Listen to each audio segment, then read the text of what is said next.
pictures of the smiles we left behind, smiles we gave to one another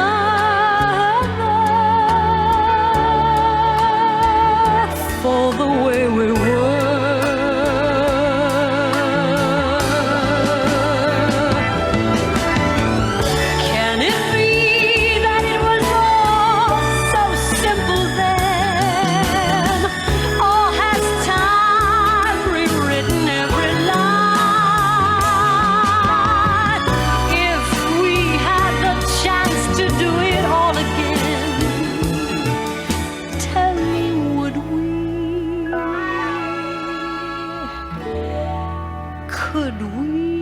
Well, welcome to Worldview Tube's Washington Report for this evening, June 5th. It's a sad night, folks. Many of us are down. Many of us are discouraged.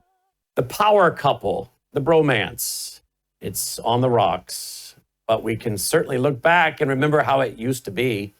Joining me now is a very sad himself, Misty, Jim Paff. Jim, welcome to the broadcast.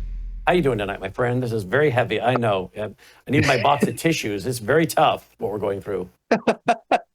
Hey, it's welcome to the big stage, folks. This is politics at its most neutrally best or worst. It's hard to tell right now, but well, I just want to thank Barbara Streisand and the way we were all used under federal fair use. I'm sure. Yes, absolutely. I want to thank Barbara for I don't know, singing and saying what most of us are feeling tonight, right? Yeah, listen, it is really sad to see the downfall. And there's a lot of speculation out there that somehow they're doing this on purpose. I saw a meme that said, okay, now you say I'm this, and they're sitting together. I don't think that that's what's happening at all. But, you know, cooler heads will prevail, frankly, at the end. These are two guys that have done a whole lot to help our country. My one disagreement with Elon Musk is Donald Trump didn't get elected because of Elon. Donald Trump got elected because of Donald Trump. There's no doubt that Elon had a very positive, effect on the outcome. But by his own admission, he was inspired to do this because of Donald Trump's courage. Mm-hmm. And I think we have a lot of reason to be thankful for that. But we have every reason to be thankful for all that Elon has done. The work of Doge has exposed in a way that the American people could better understand precisely how out of touch and frankly absurd our government is. And we wouldn't have gotten a lot of that in quite the manner we did without Elon Musk. So I'm sitting in the middle of this, liking both of these guys and hoping that cooler heads prevail and they come back together and we can see those wonderful pictures of them smiling together again. Things can be the way they were once again. I didn't know if we should go with that one or Neil Diamond's "You Don't Send Me Flowers Anymore," but no, that one's coming here in a few days as this thing plays out, and the cooler heads start to prevail. Now they're going to want the flowers again. I think if we want to play the blame game, though, Elon started it, didn't he?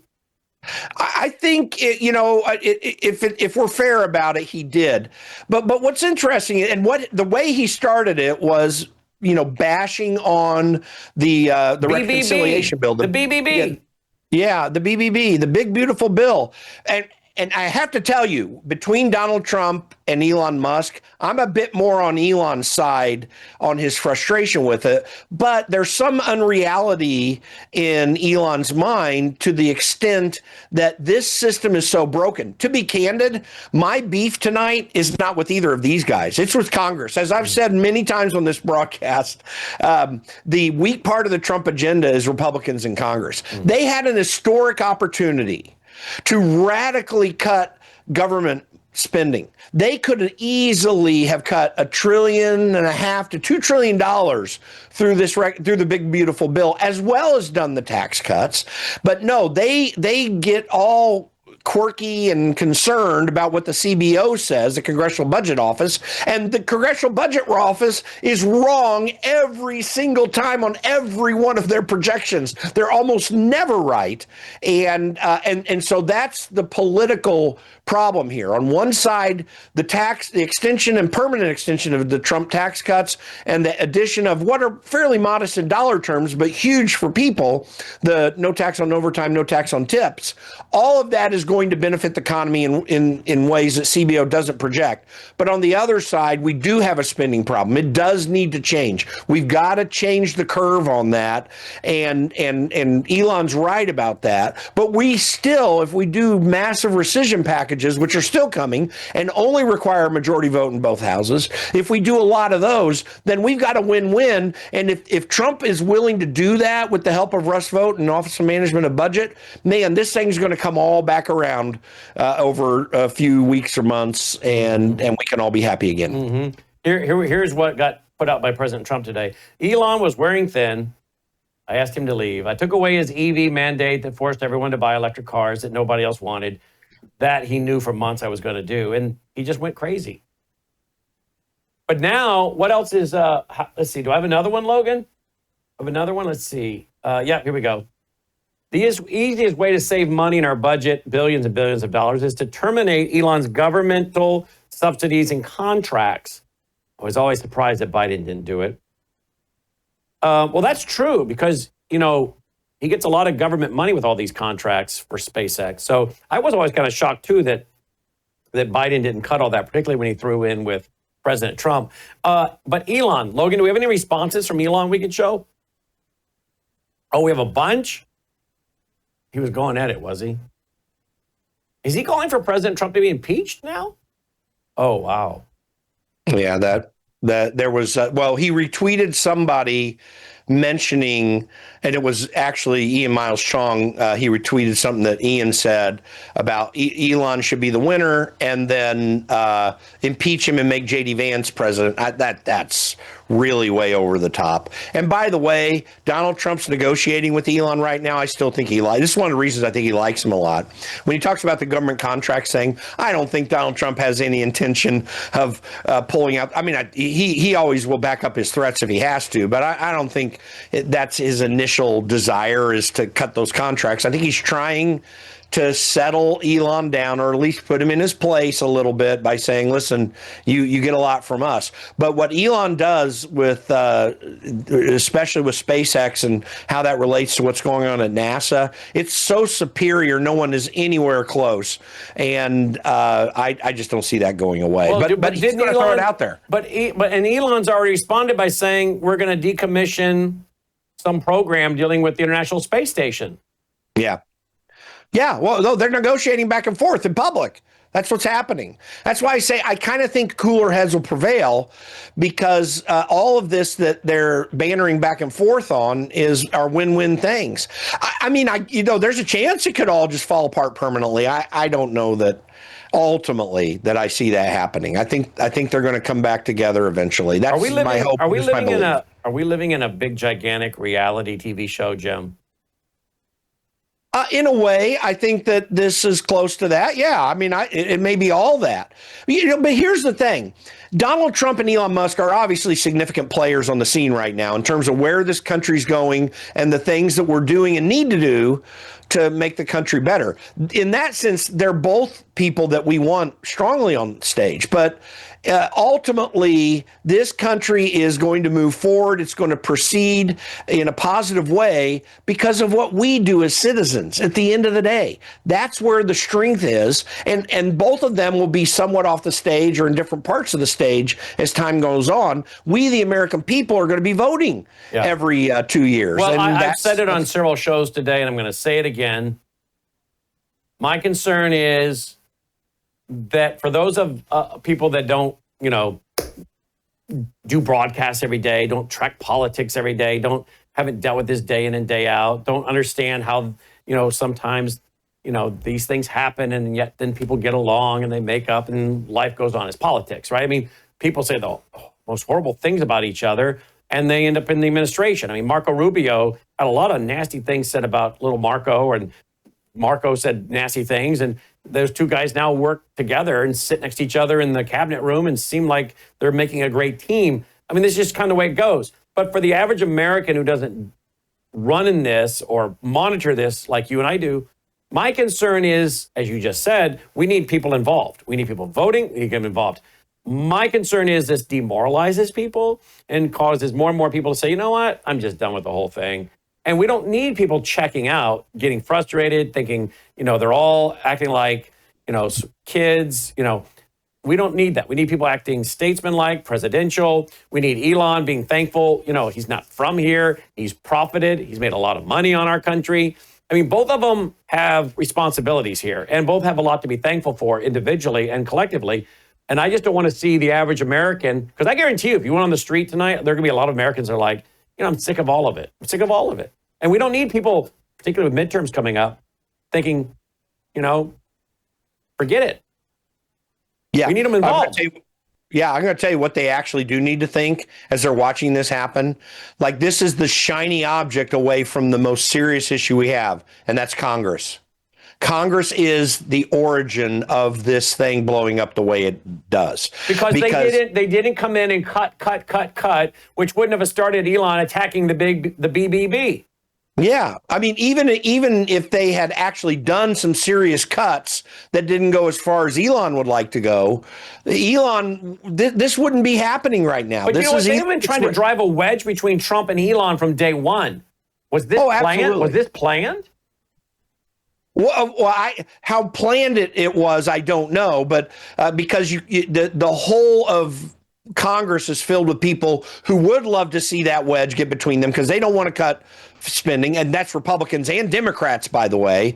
And the austerity was coming to members of the House Appropriations Committee. They were just biting their lip the whole time, trying to put up a pro-Trump face as Doge was proceeding the way it was. They're ready to pounce anytime they can. These are the real bad actors in the Republican caucus, amongst some others. And I would call out people like Don Bacon. And by the way, do you want to know who else wants to put a wedge between Donald Trump and Elon Musk or anyone else? And that's Lindsey Graham, who's over there in the middle of this Ukraine thing, as well as Mike Pompeo, urging on this attack that just took place.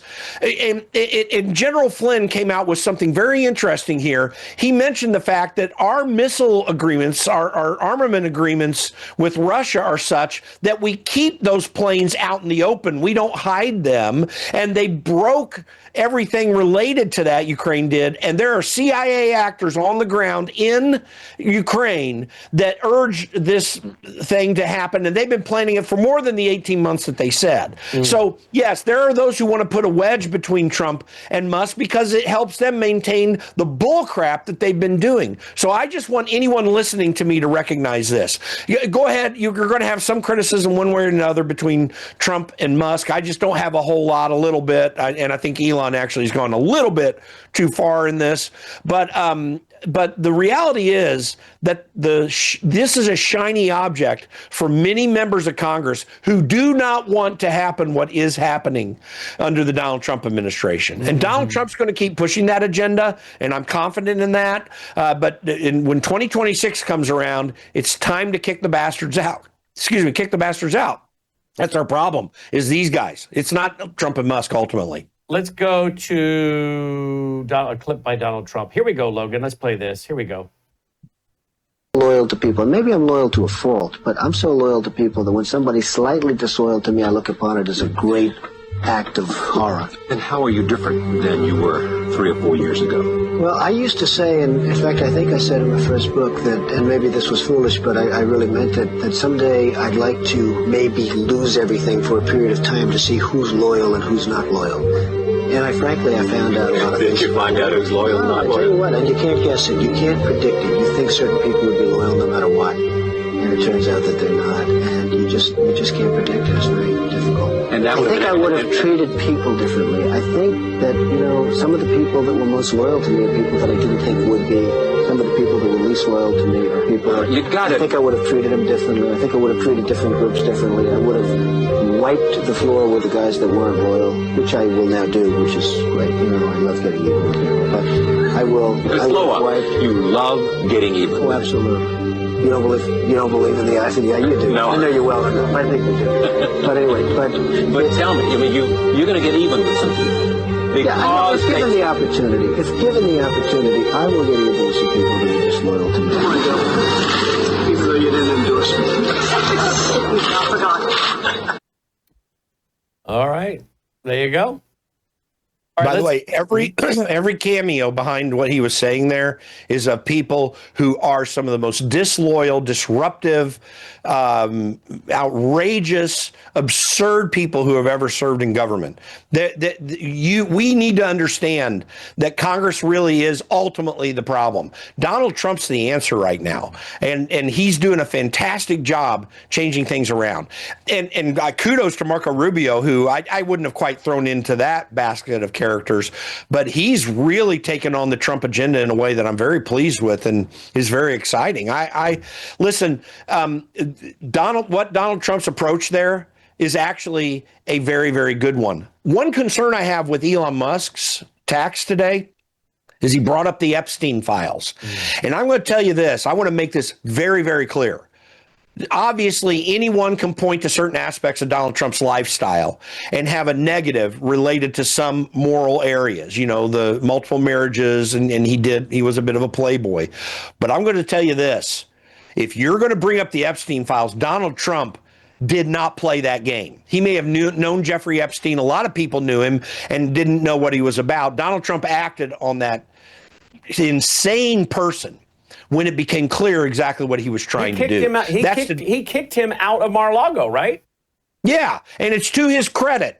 He had the character and the understanding to say, I don't play that game. And that is consistent for all of Donald Trump's faults that one may point out. That is consistent with his character. And he talks about loyalty and taking care of people. The man takes care of people. He's been someone who thinks of others and not only himself. And I know that blows the heads off of all the Trump derangement syndrome people on the right. But the reality is he does think of others a lot more. It's actually a bit of character that I wish a lot of members of Congress have, because they don't have that. They're not loyal to anybody. They're loyal to themselves and their $174,000 a year paycheck and all the influence and sometimes power that comes with it. Donald Trump is not he's a power player to get something good done. He's not a power player in the way these people in Congress are. It's so that needs to be emphasized. Let's go to what your old boss, Thomas Massie, had to say. Here we go. That's a real untold story here, and I think we may be on a collision course. Like, I think there's three cars coming together at an intersection, and they don't realize they're going to hit. And one of them is Congress, with Mike Johnson driving, is in one of these cars. Trump obviously is one of these cars. Maybe he's the train. And then there's another car, which is Doge. And I don't think Elon Musk is going to suffer these fools once he finds out how foolish they are or duplicitous they are. You don't land rockets backwards. You don't get cars to drive themselves on the interstate by ignoring the fools that you're working with. Who is he referring to as fools? I think he's ultimately referring to Congress. I mean, You don't think he's referring to President Trump and Mike? No, I think he's referring to Mike Johnson and the Congress in particular. I haven't talked to him about this, so he may have a different way. I'm just kind of guessing. I will say this, though. He's right on target. One of the things that I learned about Thomas Massie as his friend and someone that's worked for him, the guy's general ability to analyze things that are going on is very good. It's a real engineer thing that he has. He has an engineer's mindset, and he's constantly trying to figure out what's working and what's not. I think he's leaning with Elon here, in part because Trump isn't so friendly to him, but also in part because they do think alike. I mean, he's gonna. So he's probably thinking Trump and Congress a little bit, but I think ultimately Thomas knows, and certainly I know, that the analogy that he just gave there really reveals the problems that Congress causes. They do put wedges between people because most members of Congress are girly, passive, risk-avoiding ninnies who hate when people come onto their turf. I mean, there's a whole lot of that girl fighting type stuff that takes place in Congress. That's kind of how it runs in a way, and so ultimately, and that's how I would conclude the analogy. He may have Trump in there as well too. I don't think he has Elon though. Well, the word is that Putin's calling and is willing to negotiate a truce between Elon and President Trump. That's just the latest. Yeah, well, we'll see how that goes. Oh, boy. All right, what else do you know? Oh, wait, whoa, here's another one. I don't mind Elon the most recent one? I don't mind Elon turning against me, but he should have done so months ago. This is one of the greatest bills ever presented to Congress. It's a record cut in expenses, $1.6 trillion, and the biggest tax cut ever given. If the bill doesn't pass, there'll be a 68% tax increase and things far worse than that. I didn't create this mess. I'm just here to fix it. This puts our country on a path of greatness. Make America great again. You know what this reveals, and I think people need to pay very close attention to here. I'm not critical of Elon not doing it a month ago. He was still, quasi-employed with the government, and he was being respectful to Donald Trump, even though I'm sure he was seething a bit. So there are a lot of members of the House Freedom Caucus, a few of them who are House Freedom Caucus, who are critical of Elon not coming out earlier. But I'm not critical on that. But I will say this: the thing that we need to realize is that Elon Musk has risked a lot to prove how bad this government system is. And when you're looking at this situation and how hard it is to get things done in Washington, it's not just the deep state bureaucrats in the executive branch. It's also the deep state actors in the House and the Senate who have no clue what we, the American people, want, because they sit in their bubble and talk together.